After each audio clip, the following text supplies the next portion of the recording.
নবীজিকে মেরাজের জন্য এই দীর্ঘ সফরের জন্য বিশেষভাবে প্রস্তুত করেছেন আল্লাহ এই তৃতীয়বার সিনা চাক করার মাধ্যমে। স্মরণের পাত্রের মধ্যে হাট হুট সব বাইর কইরা ওইটাকে জমজমের পানি দিয়ে ধুয়ে আবার এটাকে সেলাই করে দেওয়া হয়েছে।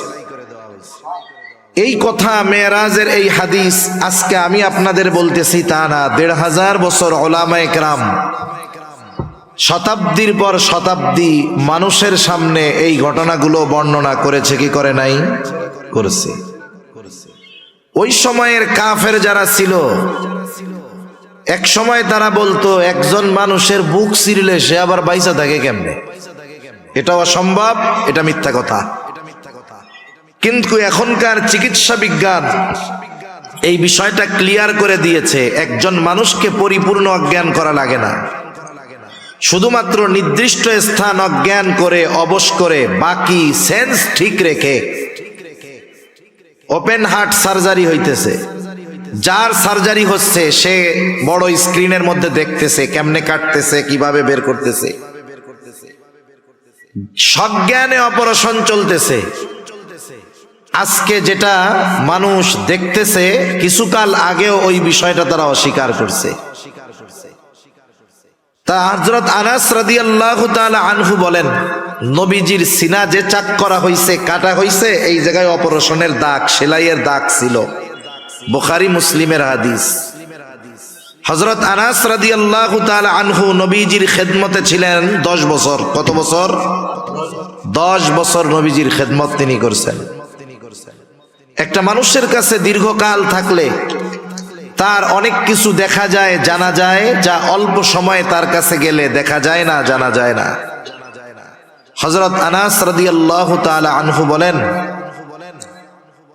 ওয়াকাদ কুনতু আরা মাসরাল মাখিত ফি সাদরিহি সাল্লাল্লাহু আলাইহি ওয়াসাল্লাম।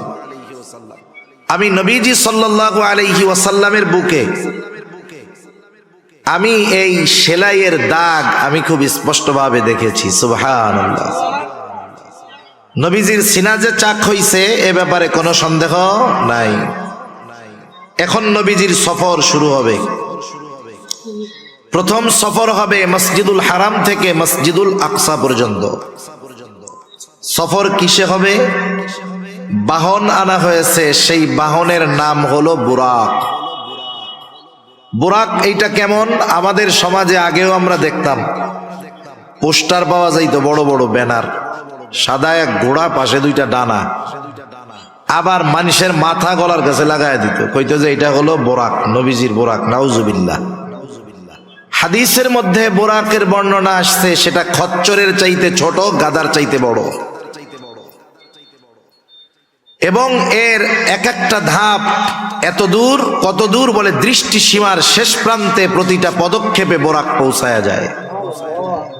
এইবার নবীজির সফর শুরু হইল। এ কথাই আল্লাহ তাআলা বলেন, সুবহানাল্লাযী আসরা বিআবদিহি লাইলাম মিনাল মাসজিদিল হারাম ইলাল মাসজিদিল আকসাল্লাযী বারাকনা হাওলাহু লিনুরিয়াহু মিন আয়াতিনা। আল্লাহ রাব্বুল আলামিন বলেন, পবিত্র মহিমান্বিত তিনি, পুত পবিত্র তিনি, যিনি তার বান্দাকে রাত্রিকালীন ভ্রমণ করিয়েছেন। ভ্রমণটা পুরা রাত্র ব্যাপী হয়েছে তা নয়, রাতের কিছু অংশে এই ভ্রমণটা সম্পূর্ণ হয়েছে। বিআবদিহি, তার বান্দাকে। আল্লাহ রাব্বুল আলামিন আমার আপনার নবীজিকে বলতেছেন আমার বান্দা, আমার বান্দা। মনে রাখবেন, দুনিয়ার মানুষের গোলাম যদি কেউ হয়ে যায় এতে তার সম্মান কমে যায়, কিন্তু কোন ব্যক্তি যদি আল্লাহর গোলাম হয়ে যায় তার মর্যাদা সম্মান আরো বেড়ে যায়। দুনিয়ার কেউ যদি আমার আপনার ব্যাপারে বলে এটা আমার গোলাম, তাহলে ইজ্জত সম্মান থাকবো। কিন্তু আল্লাহ তাআলা যদি কাউকে বলে আমার গোলাম, আমার গোলাম, আমার বান্দা, তার সম্মান মর্যাদা কত উঁচু পর্যায়ের এটা বোঝা যায়।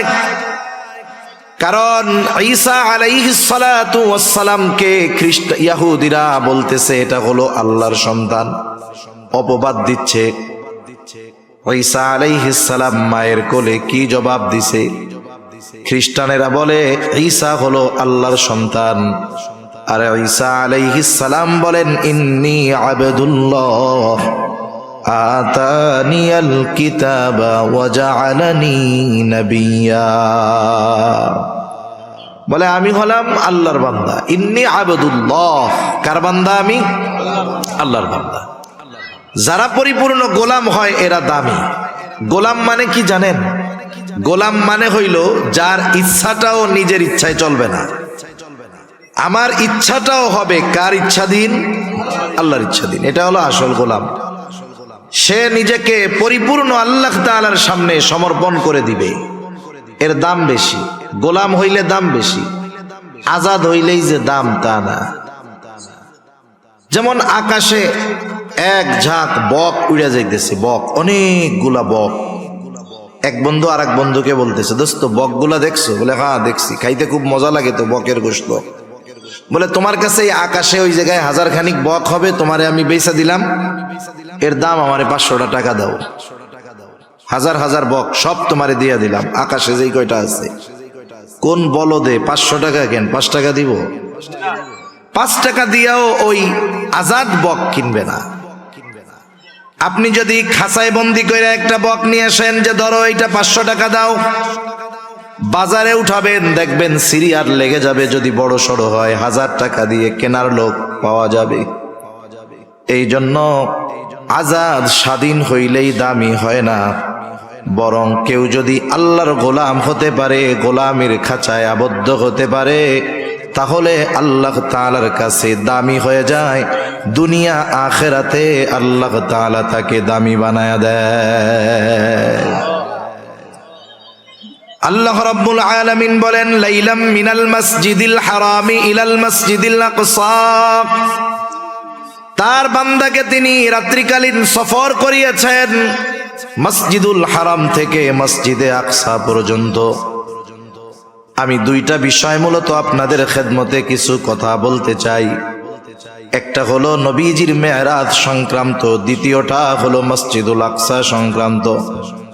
কারণ মেরাজের সাথে মসজিদুল আকসার সাথে বড় একটা সম্পর্ক আছে। আর এই সময়ে ফিলিস্তিনের মাজলুম মুসলমানদের উপরে ওই বর্বর ইসরায়েলিরা যেই জুলুম অত্যাচার নির্যাতন চালাচ্ছে, তাদেরও মূল টার্গেট হলো এই মসজিদুল আকসা।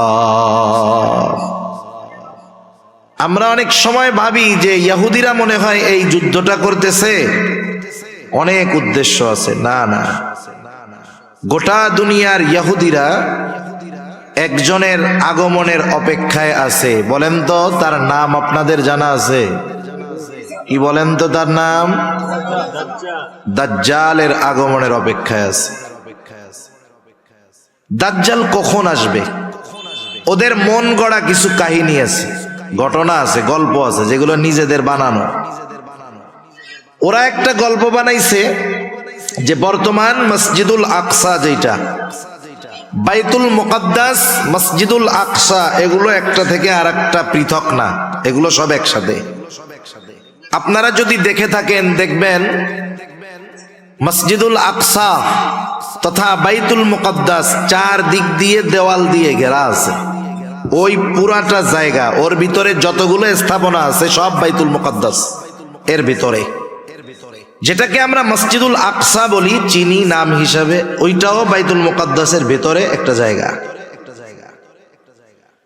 এরপরে আমাদেরকে যেটা মসজিদুল আকসা হিসাবে দেখানো হয়, বিশাল সোনালী এক গম্বুজালা বড় স্থাপনা, এটা কিন্তু মূল মসজিদুল আকসা নয়। এটাকে বলা হয় ডোম অফ রক, কুব্বাতুস সাখরা। এটাকে বারবার আমাদের সামনে দেখানো হয়। অনেক মুসলমানের সন্তান মূল মসজিদ কোনটা ওইটা ওরা নিজেরাও জানে না, মূল স্থাপনা কোনটা। ওরা মনে করে ওইটাই মনে হয় মসজিদুল আকসা। না না, এটাকে বারবার আমাদের সামনে তুলে ধরার কারণ হলো মূলটা যেন আমরা ভুলে যাই। মূলটা কোথায় আছে দেখবেন ওই 4 দেয়ালের মধ্যেই, খেয়াল করলে এক কর্নারে এক পাশে ধূসর বর্ণের অ্যাশ কালারের একটা গম্বুজ দেখা যায়, একটা মসজিদ দেখা যায়। বিবর্ণ মনে হয় মসজিদটাকে, অথচ ওই মসজিদটা প্রত্যেকটা মুসলিম শাসক আসার পরে কোনো না কোনোভাবে ওই জায়গায় বরকতান তারা কাজ করছে স্বর্ণ দিয়ে। দ্বিতীয় বিশ্বযুদ্ধের সময়, বিশেষ করে দ্বিতীয় বিশ্বযুদ্ধের সময় ইংরেজরা, ব্রিটিশরা ওইগুলোকে, স্বর্ণগুলোকে স্থাপনার থেকে ছুটায়া ছুটায়া নিজেরা নিজেদের দেশে নিয়ে গেছে। ইহুদিরাও সুযোগে সুযোগে কিছু নিয়ে ওইটাকে একবারে বিদীর্ণ বানায় ফেলছে। ইহুদিদের একটা ভ্রান্ত বিশ্বাস হলো ওই মসজিদটা সুলাইমানি অবকাঠামোর উপরে নির্মিত নয়, মানে সুলাইমান আলাইহিস সালাম যেমনে বানাইছে এই মসজিদটা ওইরকম না, ওইটা পরে বানানো হয়েছে। এই জন্য ওরা কি চায়, ওই মূল মসজিদটাকে ভেঙে ফেলতে চায়, ভেঙে ওইখানে সুলাইমানি অবকাঠামোতে থার্ড টেম্পল, তৃতীয় উপাসনালয় ওরা বানাতে চায়। কেন?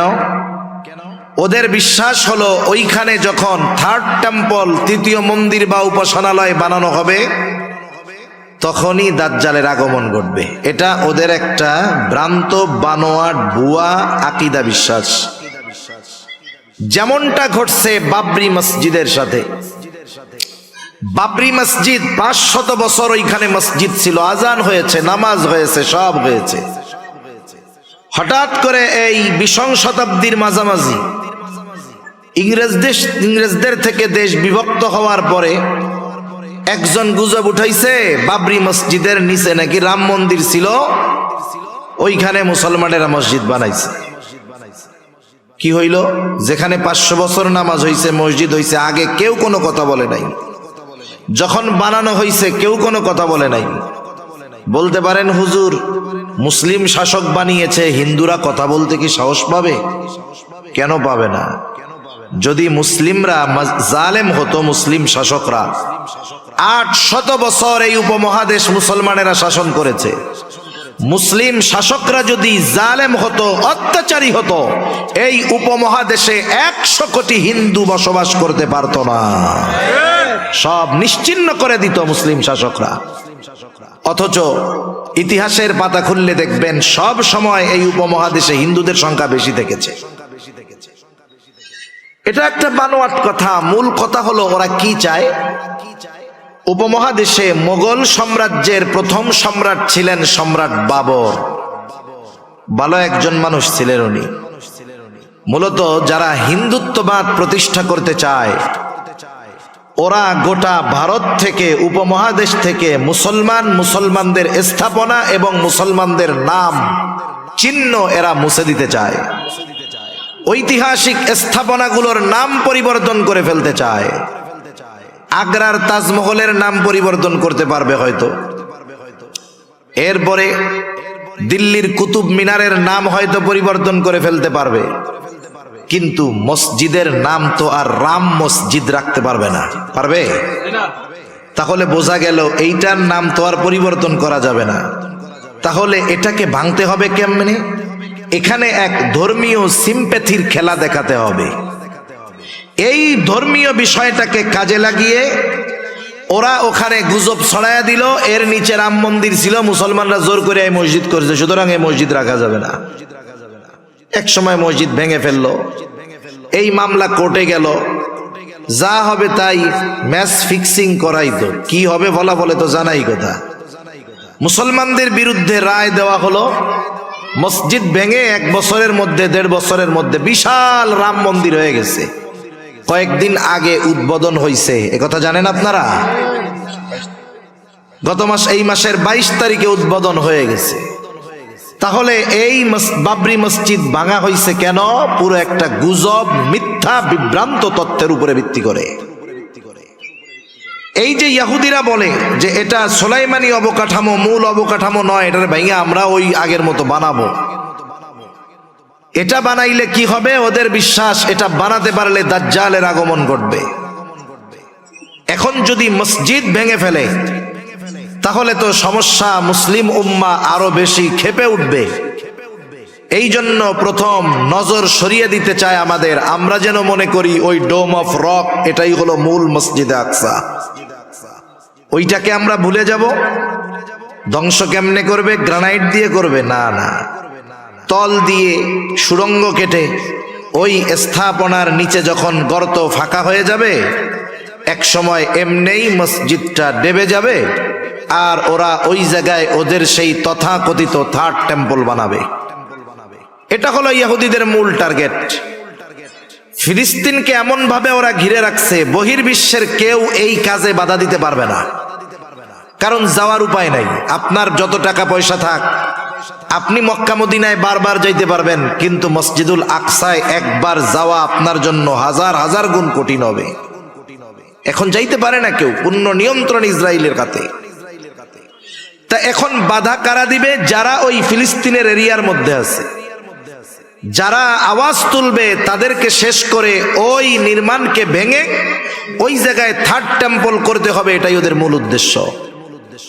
এখন বলেন, ওরা যেই উদ্দেশ্য হাসিল করতে চায়, গোটা মুসলিম উম্মার দেহে এক বিন্দু রক্ত থাকা পর্যন্ত তাদের এই অপকর্ম সংগঠিত করার সুযোগ দেওয়া যাবে না।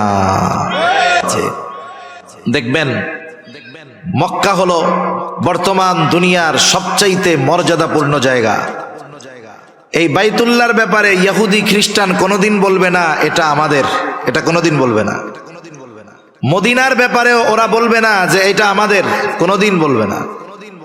কিন্তু বাইতুল মুকাদ্দাস এটা এমন একটা জায়গা, এইখানের দাবিদার যেমন খ্রিস্টানেরা, এই জায়গার দাবিদার ইহুদিরা, এই জায়গার দাবিদার মুসলমানেরা। এবং ঐতিহাসিকভাবে বাস্তবতা হলো বাইতুল মুকাদ্দাসের সর্বোচ্চ অধিকার মুসলমানদের, এ ব্যাপারে কোনো সন্দেহ নাই। এজন্য মক্কা মদিনার পরে তৃতীয় পবিত্র স্থান হিসাবে প্রত্যেকটা মুসলমানের অন্তরে মসজিদুল আকসার মোহাব্বত, বাইতুল মুকাদ্দাসের মোহাব্বত থাকার দরকার আছে না নাই? এই জন্য এই মসজিদ সম্পর্কে কয়েকটা কথাও আমি আপনাদের খেদমতে বলবো ইনশাআল্লাহ। তাহলে আল্লাহ রাব্বুল আলামিন বললেন, মিনাল মসজিদিল হারামি ইলাল মসজিদিল আকসা। তিনি তার বান্দাকে মসজিদুল হারাম থেকে মসজিদে আকসা পর্যন্ত সফর করাইলেন, রাত্রিকালীন ভ্রমণ করাইলেন। এটা হলো ইসরা, যেই ভ্রমণটা জমিন থেকে জমিনে হয়েছে। মসজিদুল আকসার ব্যাপারে আল্লাহ তাআলা বলেন, আল্লাযী বারাকনা হাওলাহু। আল্লাহ তাআলা বলেন, আমি ওই মসজিদুল আকসার চতুর্পাশকে বরকতময় করেছি। এই জন্য বাইতুল মুকাদ্দাস এটা হলো বরকতময় জায়গা। কেন আল্লাহ তাআলা এই সফর করাইলেন? বলে, লিনুরিয়াহু মিন আয়াতিনা। আমার বান্দাকে আমার নিদর্শন সমূহ দেখানোর জন্য এই সফরটা আমি করাইলাম। নিদর্শনগুলা কি? আমি আর ওই দিকে যাব না, যেহেতু মসজিদুল আকসা নিয়ে কিছু কথা বলার নিয়ত পেশ ইচ্ছা করেছি।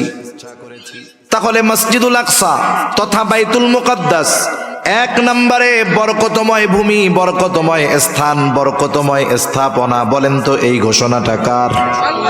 দুই নম্বর, আল্লাহ তাআলা জানায় দেন এই বাইতুল মুকাদ্দাস হলো পবিত্র ভূমি। বাইতুল মুকাদ্দাসের ভিতরেই ওই মসজিদ। মূসা আলাইহিস সালাতু ওয়াস সালামকে যখন আল্লাহ তাআলা বললেন, পয়গম্বর মূসা, আপনি বনি ইসরাইলদেরকে আদেশ করেন, ওই জেরুজালেমের কর্তৃত্ব আমি আল্লাহ ওদের হাতে ফিরাইয়া দিতে চাই। ওইখানে একদল শক্তিশালী মানুষ, জেরুজালেমের কর্তৃত্ব যাদের হাতে, আমালিকা গোত্র, ওরা যদিও অনেক শক্তিশালী, ও পয়গম্বর আপনি আপনার উম্মতদেরকে বলেন তারা যেন ওই শহরের মধ্যে ঢুকে যায়, প্রবেশ করে, সামনের দিকে ছুটতে থাকে। ওই শত্রুরা যতই শক্তিশালী হোক না কেন, যেহেতু আমি আল্লাহ ওই ভূমির কর্তৃত্ব, মালিকানা তাদেরকে দিয়ে দিয়েছি, আপনার উম্মত শুধু বাইতুল মুকাদ্দাসের মধ্যে ঢুকবে আর সামনের দিকে অগ্রসর হবে। শত্রু যত শক্তিশালী হোক না কেন, তাদের বিরুদ্ধে আমি আল্লাহ তাদেরকে বিজয় দান করব। এই জন্য মুসা আলাইহিস সালাম ঘোষণা করলেন, ওনার কওমকে, সম্প্রদায়কে বলতেছে, ইয়া কওমি দখুলুল আরদাল মুকদ্দাসাতাল্লাতী কাতাবাল্লাহু লাকুম ওয়ালা তারতাদ্দু আলা আদবারিকুম ফাতানকালিবু খাসিরিন।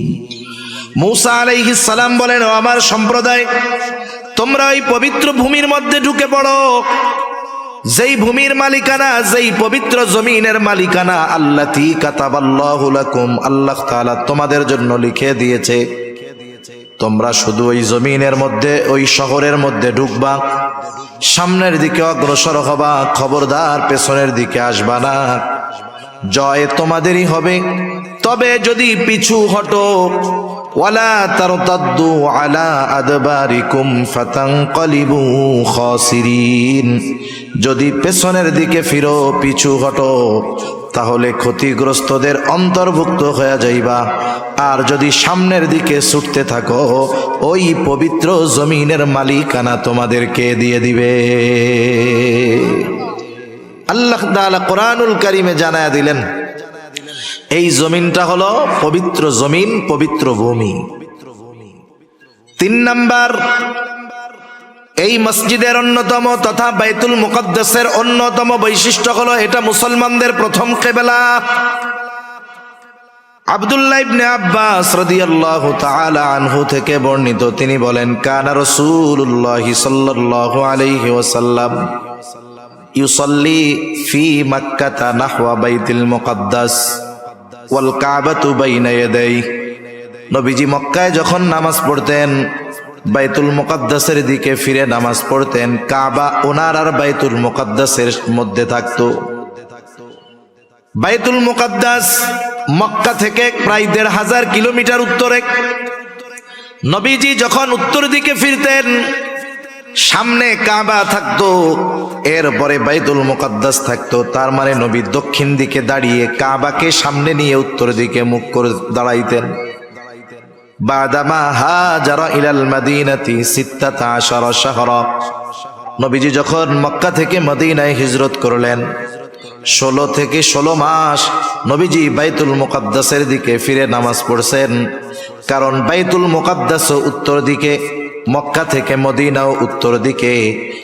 নবীজি মক্কায় থেকে যখন বাইতুল মুকদ্দাসের দিকে ফিরতেন, কাবাকে সামনে রাখতে পারতেন, কিন্তু মদিনা থেকে যখন বাইতুল মুকদ্দাসের দিকে ফিরে নামাজ পড়লেন, ওই সময় কাবা সামনে নয় বরং পেছনে পড়ে গেল। ১৬ মাস নবীজি নামাজ পড়ছে। কয় মাস? ১৬ মাস। নবীজি মদিনায় হিজরত করে যাওয়ার পরে, গরম পানিটা আছে না, একটু পানি দিয়েন, গলা ব্যথাচ্ছে। নবীজি মদিনায় হিজরত করে যাওয়ার পরে মদিনায় ইহুদিদের প্রভাব ছিল, প্রভাব শেষ। নবীজিও বুঝতে পারছে ইহুদিদের প্রভাব প্রতিপত্তি শেষ। নবীজির অন্তরে তো এমনিই আশা যে কাবা যদি মুসলমানদের জন্য কিবলা হইতো কতই না ভালো হইতো। নবীজি একদিন নামাজ পড়তেছেন, নামাজের মধ্যে নবীজির ওই আশাটা অন্তরের মধ্যে অতিমাত্রায় জাগ্রত হলো। নামাজ পড়েন আর আকাশের দিকে নবীজি তাকান, মনের মধ্যে কি চায়, কোন আশা নিয়ে নবীজি আকাশের দিকে তাকায় বলেন তো? দুনিয়ার কেউ জানুক আর না জানুক, বুঝুক আর না বুঝুক, যিনি জানেন, যিনি বোঝেন, তিনি কে? আল্লাহ রাব্বুল আলামিন বলেন, ক্বাদ নারা তাকাল্লুবা ওয়াজহিকা ফিস সামা। আপনি যে বারবার আকাশের দিকে তাকান, আল্লাহ তাআলা বলেন আমি তো সেইটা দেখি। কেন তাকান তাও আল্লাহ তাআলা জানেন। এই জন্য আল্লাহ রাব্বুল আলামিন বলেন, ফালানুওয়াল্লিয়ান্নাকা কিবলাতান তারদাহা। আল্লাহ রাব্বুল আলামিন বলেন, ফালানুওয়াল্লিয়ান্নাকা কিবলাতান তারদাহা, আমি আপনার কিবলাকে পরিবর্তন করে দিব আপনি যেই দিকটাতে চান ওই দিকে। নবীজি চান, আশা করেন যে আমার মুসলমানদের কিবলা হবে বাইতুল্লাহ। আল্লাহ তাআলা বলেন, আপনার কিবলা আমি পরিবর্তন করে দিব যে দিকটা আপনি চান। নামাজ হইছে 2 রাকাত। আল্লাহ তাআলা ফরমান পাঠায়া দিলেন, হাবিব দেরি করার প্রয়োজন নাই, আপনি এখনই ফিরে যান, চেহারাটা ঘুরায় ফেলেন। ফাওয়াল্লি ওয়াজহাকা শাতরাল মসজিদিল হারাম, আপনি আপনার চেহারাটা মসজিদুল হারামের দিকে ঘুরায় নেন। বাকি 2 রাকাত নামাজ নবীজি ওই জায়গায় পড়লেন। 2 রাকাত হলো বাইতুল মুকাদ্দাসের দিকে, 2 রাকাত হলো বাইতুল্লাহর দিকে, কাবার দিকে। যেই জায়গায় পড়ছেন এই ঘটনাটা নবীজির সাথে ঘটছে, ওই জায়গাটায় এখন একটা মসজিদ, নাম হলো মসজিদু কিবলাতাইন। আস্তে আস্তে খবর ছড়ায় গেছে, এক অঞ্চলে খবর পৌঁছাইছে ফজরের সময় তারা 1 রাকাতে পড়তেছে, রুকুর মধ্যে আরেকজন খবর দিছে, সাথে সাথে ওই বাকি নামাজ তারা ফিরে আর ওই বাইতুল্লাহর দিকে পড়া শুরু করছে। এইখানে একটা মসজিদ হয়েছে, মসজিদু কিবলাতাইন। হজ উমরার সফরে যখন যাওয়া হয়, যারা গিয়েছেন ঐতিহাসিক স্থাপনাগুলো যখন দেখাইতে নিয়ে যায়, এই জায়গাটাতেও নেওয়া হয়।